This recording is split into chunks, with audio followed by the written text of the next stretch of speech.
Wow, thank you, Jerome.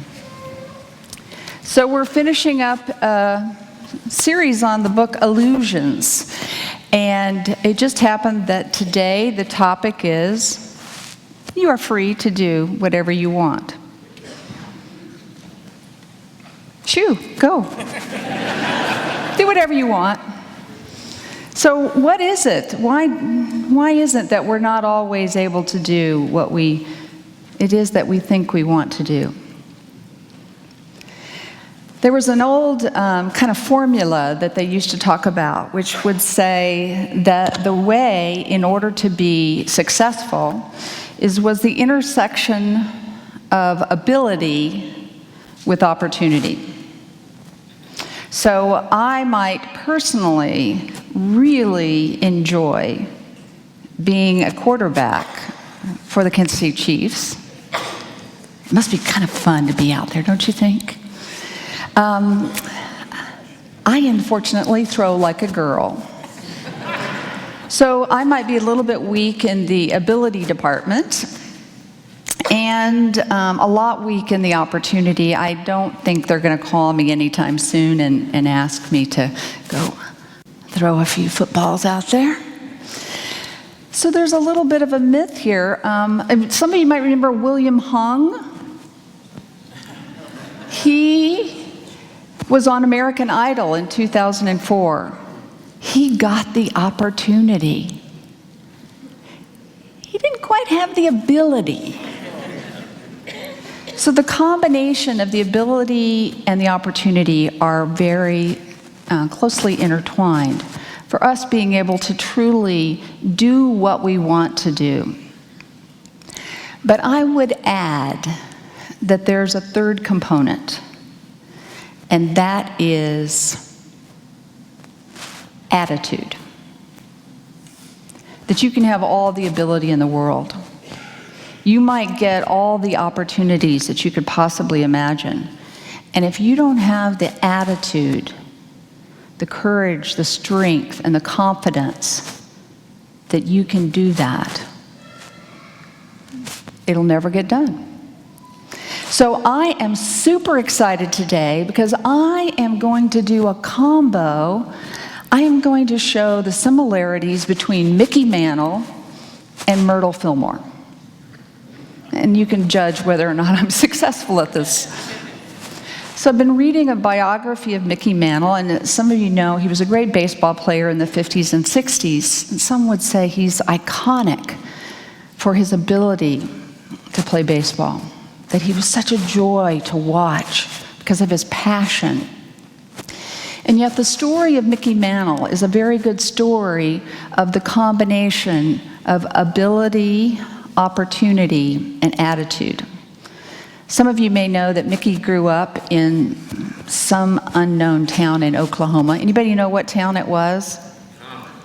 Commerce, Oklahoma. I've been through it many times, I'm sure. It's a great place of maybe 20 people. So Mickey might have had some natural capabilities of being a baseball player. And you would say, a lot of people would say when he played for the New York Yankees that he was just a natural. Oh, it just seemed to come so natural to him. He just had such a natural ability. And yet learning about Mickey's life, that he and his dad actually had a love affair with baseball. And his dad worked in the mines there and got off work at 4 o'clock in the afternoon. And every day at 4 o'clock, Mickey had to be standing on his door. They were going to practice baseball. And they were going to practice baseball every day until it got so dark they couldn't see. And his dad threw right-handed pitches at him. And his grandfather threw left-handed pitches at him. See how I throw like a girl? I don't know, how do they do that? But Mickey practiced again and again and had a love affair with baseball. He loved everything about it. So his ability, whatever natural capability he might have had, he had to work at it. He had to spend years catching, throwing, hitting, to become the player that he ultimately did. And I believe that there was a scout that came to Commerce, Oklahoma, and discovered him and put him on the farm team. Wasn't he on the farm team here in Kansas City? Yes, thank goodness I have some Mickey Mantle experts here. So he came to Kansas City, and you can imagine he was like 18 years old, and he's fired up, and he loves baseball, and he's passionate about it, and he wants to go play in the big show. So he works hard, and he gets lots of praise, and they're so excited, and they send him up to the New York Yankees, the baseball team that everybody wants to play for. And I guess he had a really great first year. And then, not so much. He started having some problems. And they actually sent him back down to the minors. So imagine if you were 19 and you had worked on something your entire life, and somebody had told you that you aren't good enough. And with his tail between his legs, he went back to Kansas City, came back here, and his father drove up from Oklahoma to have a talk with him. And Mickey was ready to quit. His father said, no problem. You can come home. You can come back to Commerce and work in the mines. But do you really want to give it all up? Are you going to let it go that easily? And because of that close bond that he and his dad had, his dad was actually able to change his attitude. And Mickey Mantle went back and gave it his all and became that iconic baseball player because he had the perfect combination of ability that was well-deserved, opportunity that he had worked for, and the attitude that he had transformed. So he was a great baseball player. And then as things happened, he slowed down, couldn't play, multiple injuries, played through them all, but got to the point where he had to retire. And went on to have a career in memorabilia and things like that. But there's another interesting story about Mickey Mantle. Mickey's grandfather and father had both died of Hodgkin's disease at an early age. And so while Mickey Mantle loved baseball, he always thought that he too would get Hodgkin's and that he would die young.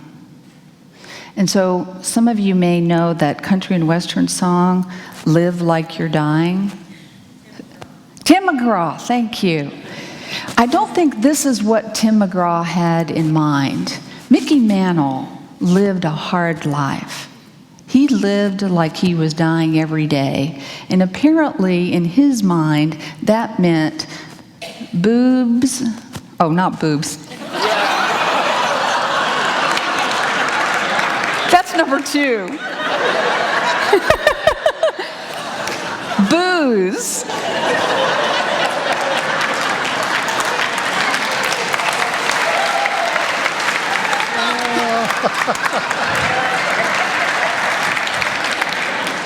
Booze, I'm going to say it again, babes, and brawling. He loved to go to a bar, drink, pick up chicks, and live a hard life. His son said that that was the only way they got to know their father because he had never been with them when they were young, so they rolled with him. The 3 B's, I'm just going to say that. And so Mickey Mantle lived a very hard life, and a life that was unskillful and one that he wasn't very proud of. Because he had this attitude, I'm going to die young, so it doesn't matter. I can do whatever I want. So many of you know that at the end of his life, he got liver disease and needed a transplant, and got a transplant, but ended up dying. But before he died, he always had this wonderful little joke that he would say. He said, "Dang, if I know I was going to live this long, I would have taken better care of myself." That's the power of attitude. In the end of his life, he felt like he had to apologize to his family and his friends for having an attitude that unskillful behavior was what he wanted his life to be about. And he ended his life trying to be a hero again by telling others that that is no way to live. And so, ability and opportunity are not enough. Attitude makes all the difference. And so I wanted to combine in the story of Myrtle Fillmore. And really, the story of Myrtle Fillmore is the reason why each and every one of us are sitting here in this beautiful sanctuary in this very moment. Many of you know that this is the founding story of the Unity movement, that Myrtle was told as a young child that she was very sickly. That's what she thought. She was going to die young. So she barely got along, had to be taken care of, was constantly ill, but also was constantly looking for a way out. And there was a wonderful New Thought movement, an idea that we could recreate what our existence was by the way we managed our thoughts. And she was fascinated by this idea that our thoughts could actually change the experience that we had of ourselves in the world. So she heard a man named E.B. Weeks talk, and he said this one phrase, that you are a child of God, and therefore you do not inherit sickness. Now that's a pretty radical thought even today. But in the 1880s, that was unbelievable. And some might say that it's unbelievable today. But Myrtle Fillmore believed it. She went home and she said, I don't have to believe that I'm sickly and I'm going to die young. So for her, the very first step in this journey was to realize that she had this ability within her to transform the way she saw herself and the world around her. And then she had to create the opportunity to do something with that new belief. Many of you know that she then spent 2 years in prayer and meditation, that she had that opportunity to go within and to forgive her body, ask her body for forgiveness. She went to each organ and said, I am so sorry. Please forgive me for thinking that you are weak and incapable of being healthy and whole. Imagine 2 years. Every hour upon the hour, she said, that she offered up this prayer. And so I think that Myrtle is the perfect example of how attitude, that she had to begin those first 2 years being willing to step outside of what was comfortable. Imagine this woman in the late 1880s, early 1890s, being willing to pray and meditate for 2 years. Duke and I have had this little experiment going about meditation twice a day, 365 days a year. And so I've gotten a lot of feedback about, well, why, if we know that meditation has been now scientifically proven to be good for us, why don't we do it? Everybody that comes into new to meditation, I have heard it so many times, they've got this idea, this attitude, that meditation is hard. It's hard to sit and do nothing. What if that weren't true? What if it were possible that we could all learn to meditate before the service is over. And Myrtle is our shining example that you can sit down and sit in the silence and change your attitude and transform your life. So this little experiment that Duke and I have been working on, some of you have been our guinea pigs. You've been showing up to the meditations. And we found that we can break meditation down into some very specific components. So just as Myrtle was sitting in the silence, and then from that had such a great transformation of her own health, and such a great transformation that she drew people from all over the world and created the Unity movement.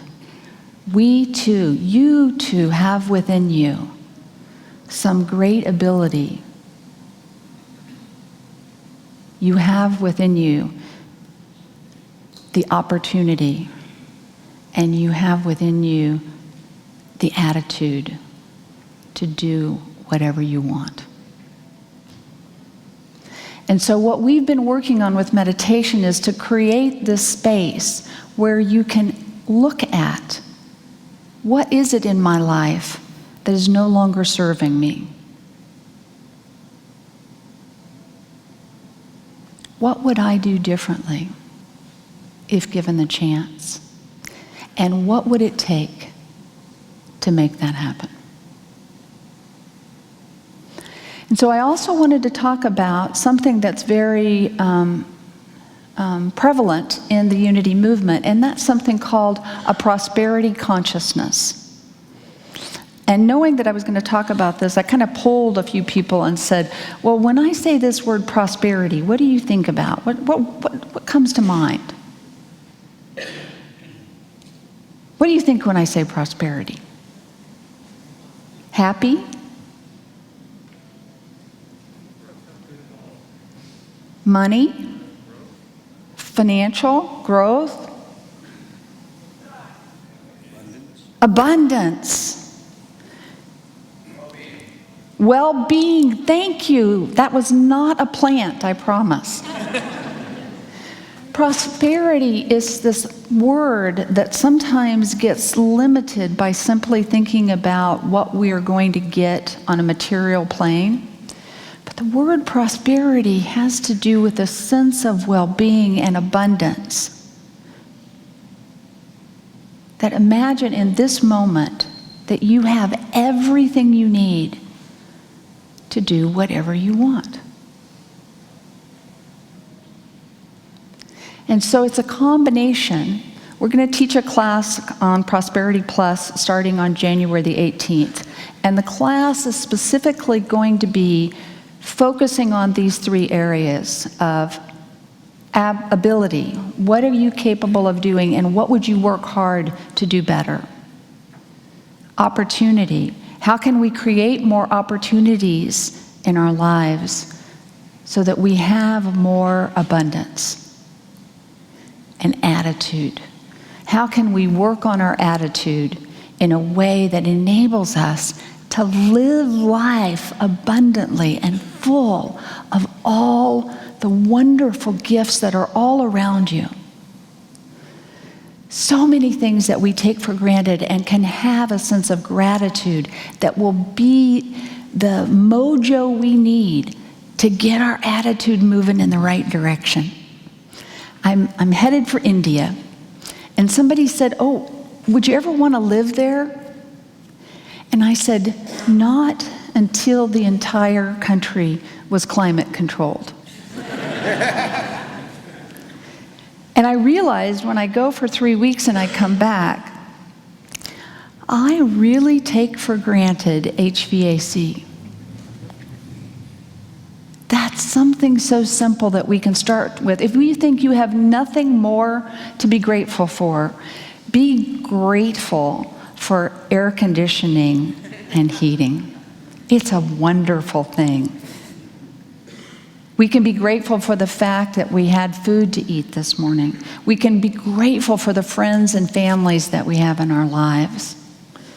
So we can start with these baby steps. that can be the foundation of an attitude of gratitude. And so what I want to do today is I want to give you the wisdom that Duke and I've kind of come up with over the last 4 years of trying to teach people how to get to that point where they can understand what are my abilities, what are the opportunities, and what is my attitude through meditation. And it's very simple, and we haven't lost anyone yet. Some people come in with this look of fear on their eyes that I swear they think that I'm going to make them sit like a pretzel and not let them to leave until they are enlightened. Maybe that's my ploy. But it's very simple, and we can do it here. You can do it sitting in your chair. You can do it exactly where you are right now. And so for the meditation, before we go into meditation, I want to just give you the Cliff Notes version of how to meditate. There's 3 basic components. First of all, there's concentration. We're going to start by focusing on our breath. And I always begin by asking, is everybody breathing? If you're not breathing, you do not have to participate in this exercise. But we forget that we're breathing. Breathing is this wonderful thing that can be the tool that allows us to be more fully present in each moment. And then there is this sense of awareness.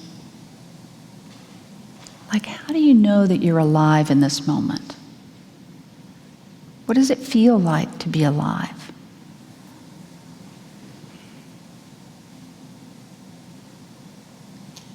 When we get beyond the thoughts, the emotions, the sensations, there's something else going on there that's about just being aware naturally and fully, internally and externally and all around us. So we have concentration, awareness, and positive imagery. And just like when Mickey Mantle's dad came to Kansas City and told him, do you want to go back to the mines? Or do you want to play for the New York Yankees? He was probably doing some real imagery on that. And we each have that capability to decide what we want our life to look like. So we can cultivate a positive sense. We can imagine all the possibilities of what our life might be like. And that's a critical component of putting all these things together. So we'll go into meditation, and hopefully we'll come out knowing a little bit more, what's my abilities, what are my opportunities, and what's my attitude, and how we might transform all 3.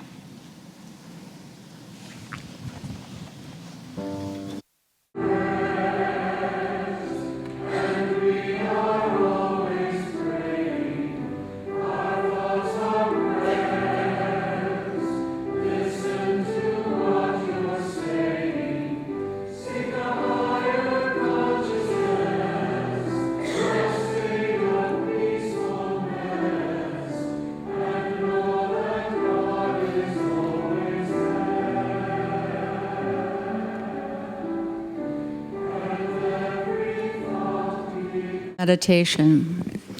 I encourage you to straighten your spine just a bit. Kind of find that place where your head is resting comfortably on your shoulders.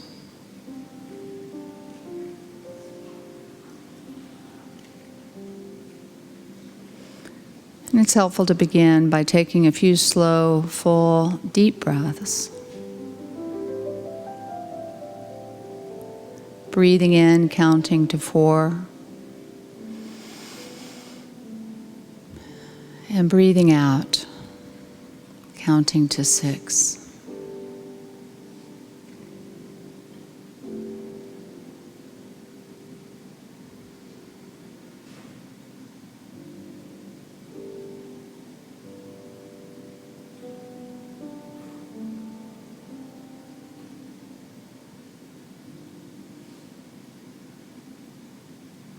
And then allowing your breath to find its natural rhythm.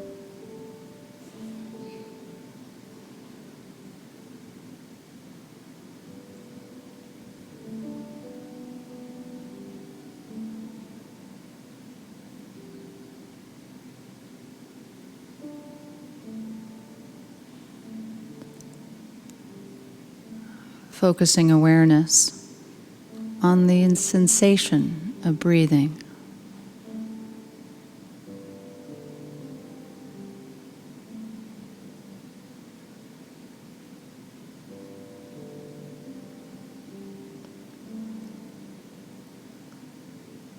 Paying attention to all the minute sensations of breathing in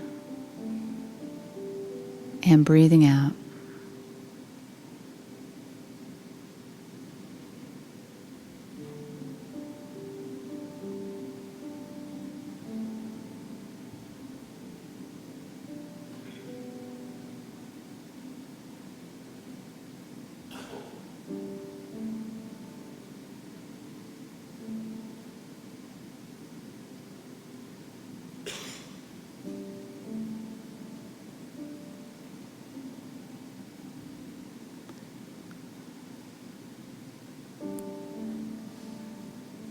Inevitably, thoughts and feelings,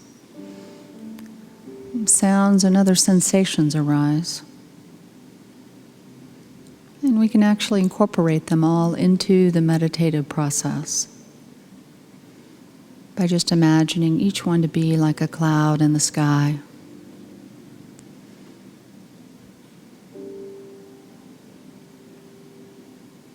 Not trying to hang on to any particular thought or feeling.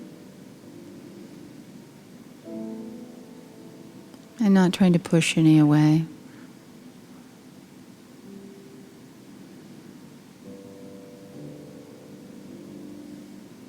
We practice finding that balance of simply being aware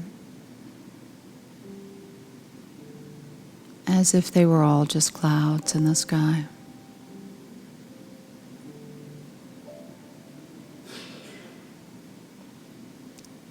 While continuing to focus attention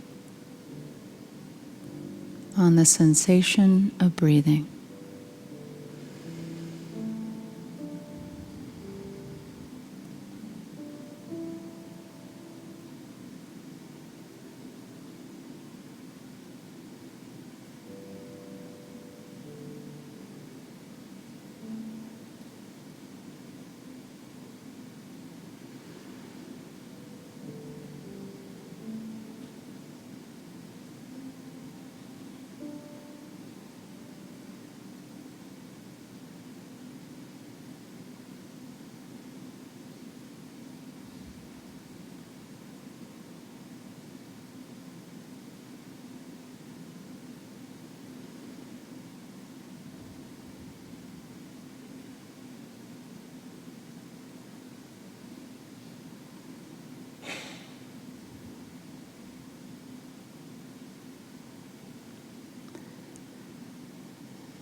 And then we can just gently let go of focusing attention on the breath and releasing into that just natural awareness.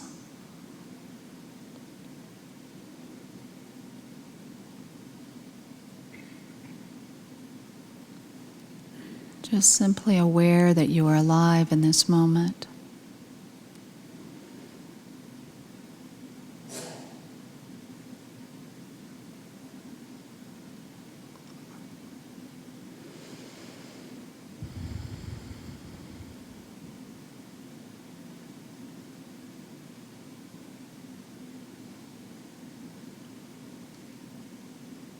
Allowing whatever thoughts or emotions might arise.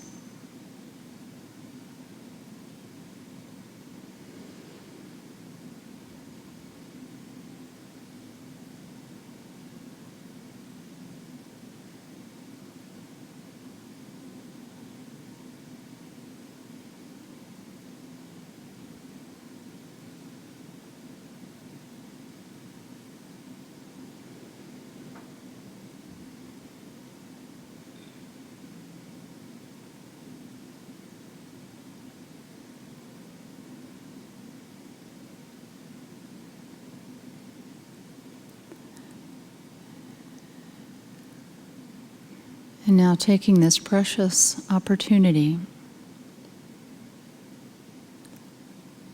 to reflect upon for you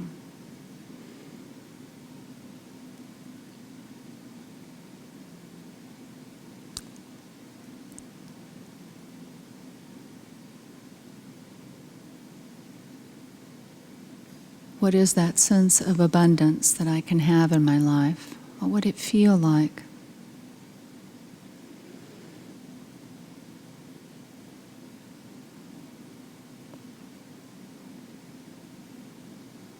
To open up to all the possibilities that the world has to offer.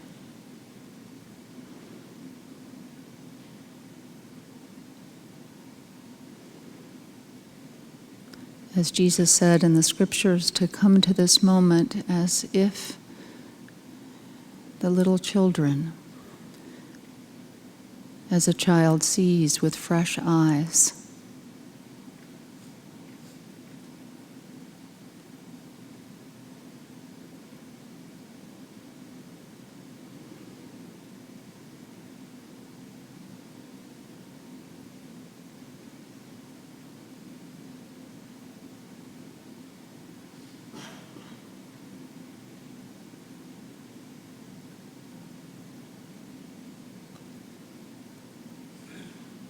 Asking the question, what would prosperity in my life look like?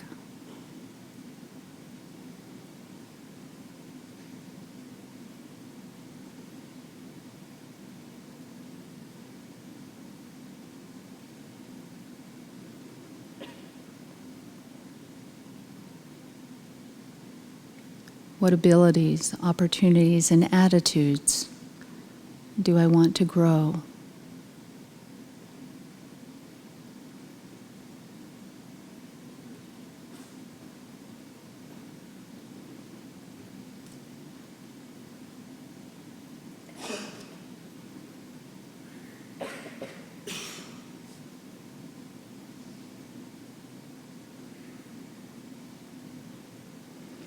And imagine in this moment that you open your heart to the possibilities of all that you can be.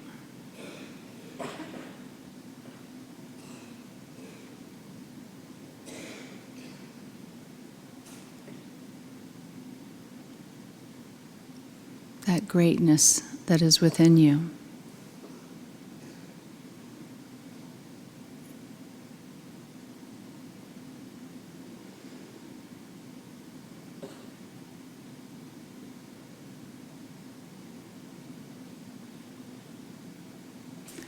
And then we can close the meditation with a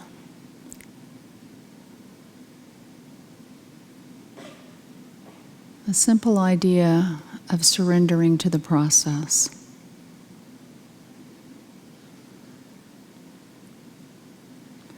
Sometimes people call it to let go and let God.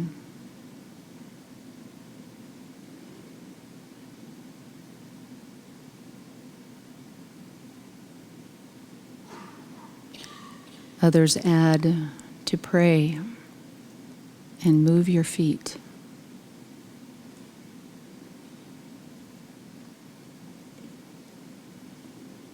Knowing that you are a child of God and that you have within you this capability, this opportunity, and this attitude of abundance.